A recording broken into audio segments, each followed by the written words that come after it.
Today we're going to cover the start of chapter 19, which is plane geometry. So there's this guy Euclid who lived 300 plus, who was born 300 plus years before Christ came. That's 2000 plus years ago, 2300 plus years ago. So this guy he invented all these discovered these geometrical concepts. So today we're going to use geometry to actually try to prove whether certain things are true or not true. So before that, what you will need to do is to actually go and read through your textbook, right, on pages 162 to page 163. 162 and 163 actually covers things like the angle properties. So for example, things that we have learned in primary school, like for example, this angle is the same, their corresponding angles. B plus D is actually 180 degrees. Why? Because this is actually the interior angles. Then what happens when you bisect an angle? So this angle is equals to angle. That's the very meaning of the term bisect itself.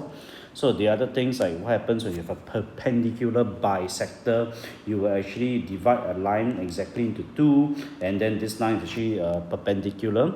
Then what is an isosceles triangle? Where the base angles are equal, or you can show that they have two equal sides. Then what is an equilateral triangle?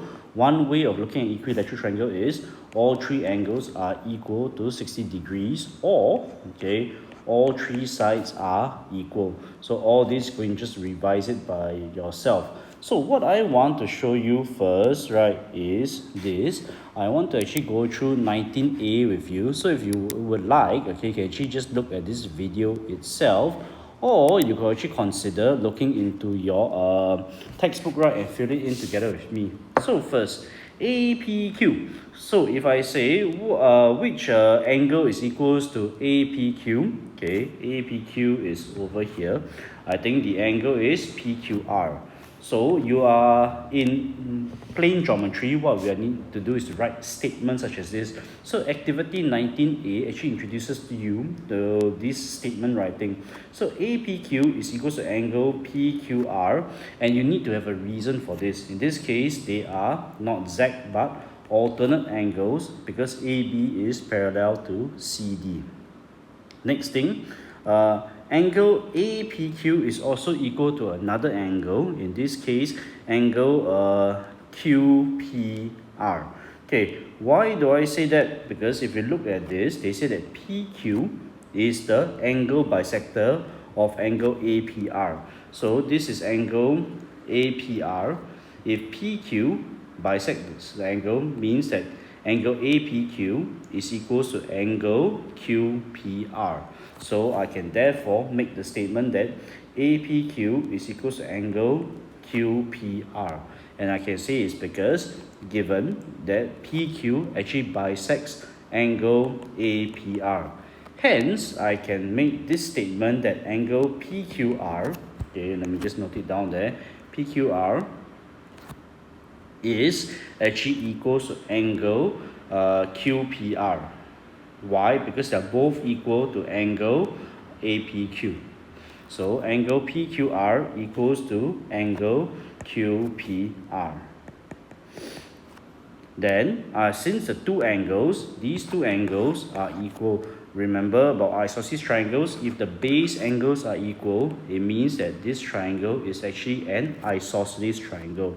So this whole process is actually known as deductive reasoning, to prove that triangle PQR is isosceles. So we'll use known geometrical properties, or those I told you to go and read through itself, to deduce the statement in the proof.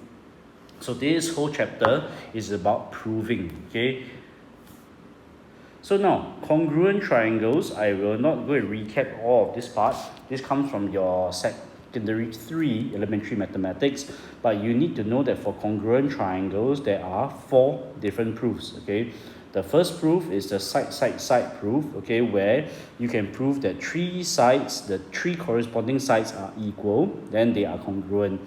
Another one is the angle side angle proof, whereby two angles and the side that is the included side is actually equal. Next one is side angle side.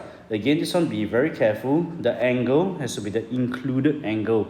What is meant by included angle is that the side, the angle, and then the side again. So the angle must be included, or it must be the one in the center.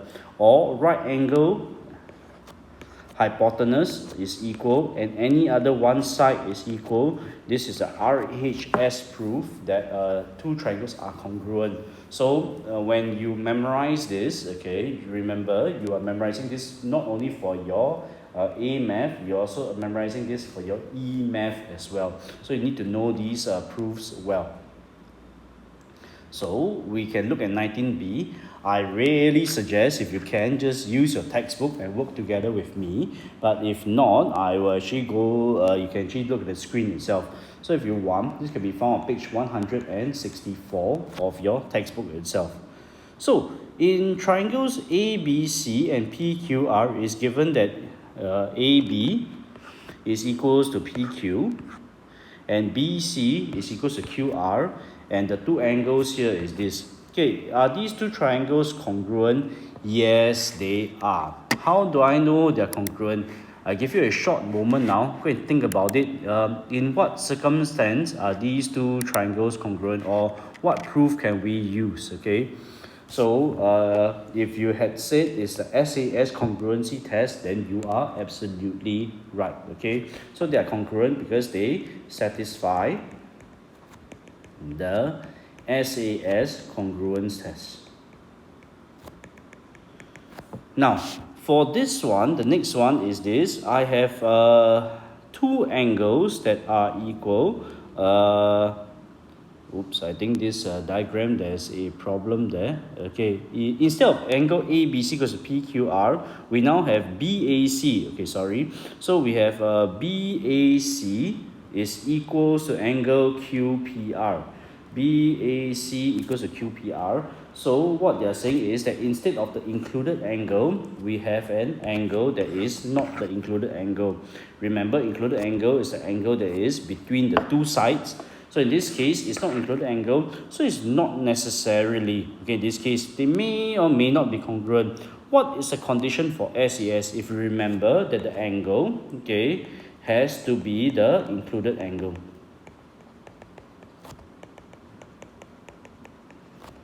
Okay, that's the property that's required. Part 3. So now we suppose that we have BCA equals to QPR equals to 90. This one, yes. What congruency proof can we use to show? Okay, so we have one right angle, one hypotenuse, and another side. So in this case, quite obviously, if we can actually apply the RHS congruency test. So in this case, they are congruent because they satisfy the RHS congruence test.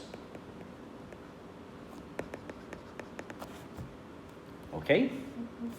Okay, now let's delve into example 1.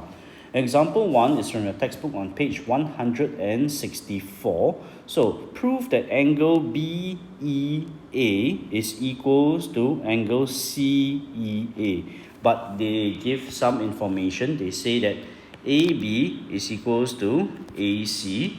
It's also given that BE is equals to CE itself. So what I can actually do here is this. First, what I can say is AB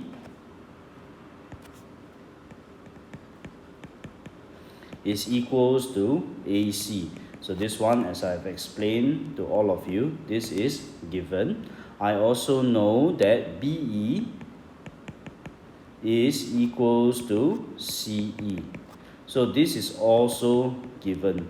Basically, what I'm trying to do is to show that these triangles are congruent. Okay, if they're congruent, then the angles are equal. So what I can say is AE. What is AE? Notice that both triangles share AE. So I can say that AE is a common side. Or you want to write AE is common, that's also alright. Cool. So therefore, I can say that triangle BAE and triangle CAE are congruent. and the proof here is SSS congruency. Therefore, if the two triangles are congruent, the corresponding angle must be the same. So I can say that angle, since they're congruent already, therefore angle BEA is equals to angle CA. And the reason here being corresponding angles of congruent triangles.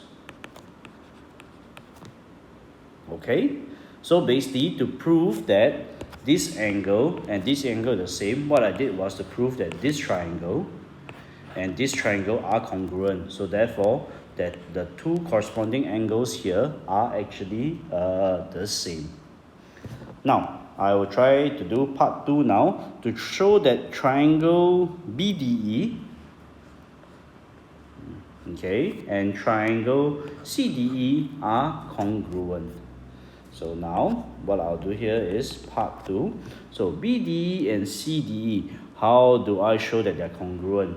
Okay, earlier on, okay, I already have these two sides are equal already. Okay, now from part 1, what did I learn? I learned that this angle and this angle are equal. Okay, so this angle and this angle, they are actually equal. So now what I will first do here is this. Let me just erase the stuff here.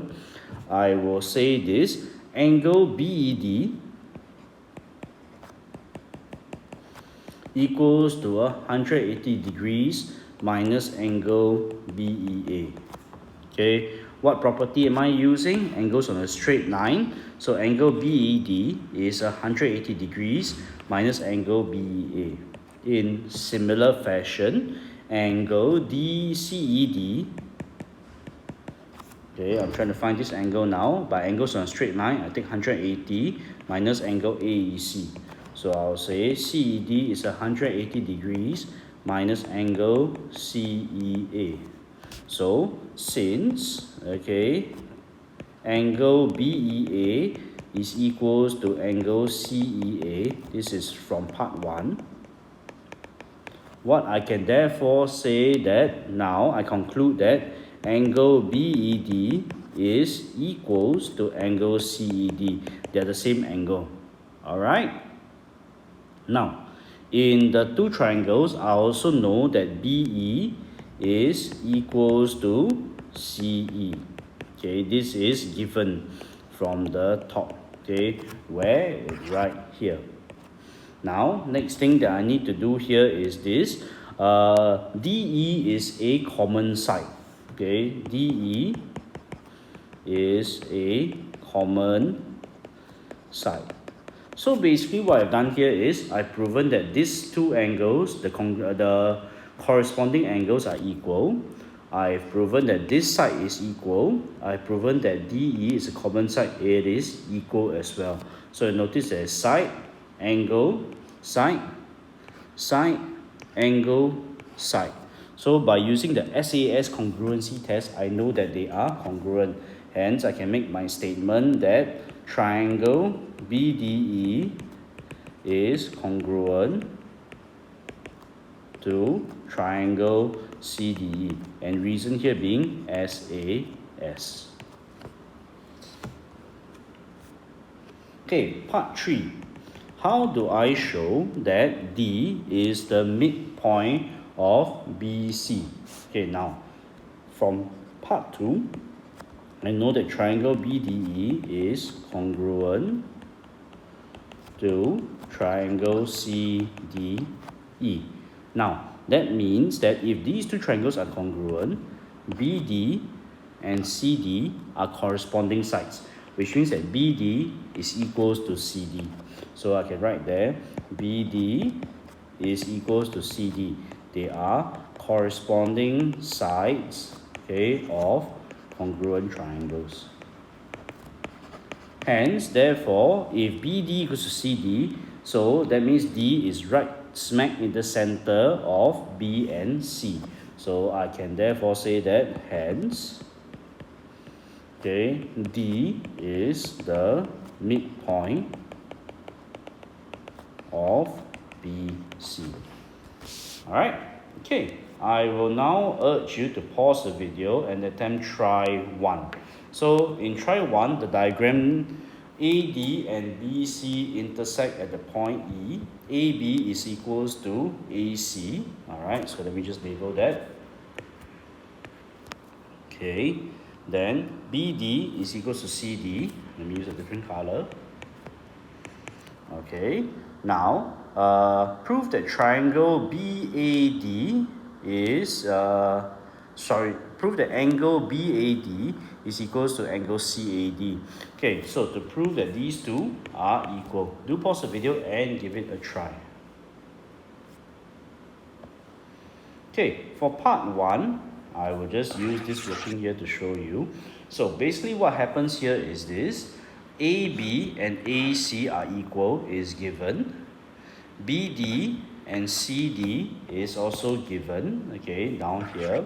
Then, alright, I know that AD is a common side. So I have AB and AC, BD and CD. AD is a common side. So this triangle is congruent with this triangle. So I've shown that they're congruent through the SSS test. Hence, if they're congruent, then the corresponding angle BAD must be equals to angle CAD, as stated over here. Now, the next part I want to prove is that triangle ABE is congruent with triangle ACE. Okay, now AB equals to AC, this is already given. Okay, AB equals to AC is given. Then angle BAE, this angle, remember that these two triangles are congruent. So therefore, angle BAE is equals to angle CAE. Okay, AE is a common side. So what we have here is side, angle, side, side, angle, side. So through the SAS test, I can state that ABE and ACE are congruent. Now, in part 3, how to show that BE is a midpoint of BC. Basically, this triangle is congruent with this triangle. So it means that BE is equal to CE. So if the two lengths are equal, E is the midpoint. So therefore, they are congruent. BE equals to CE. Hence, E is the midpoint of BC. And this is it for part 1.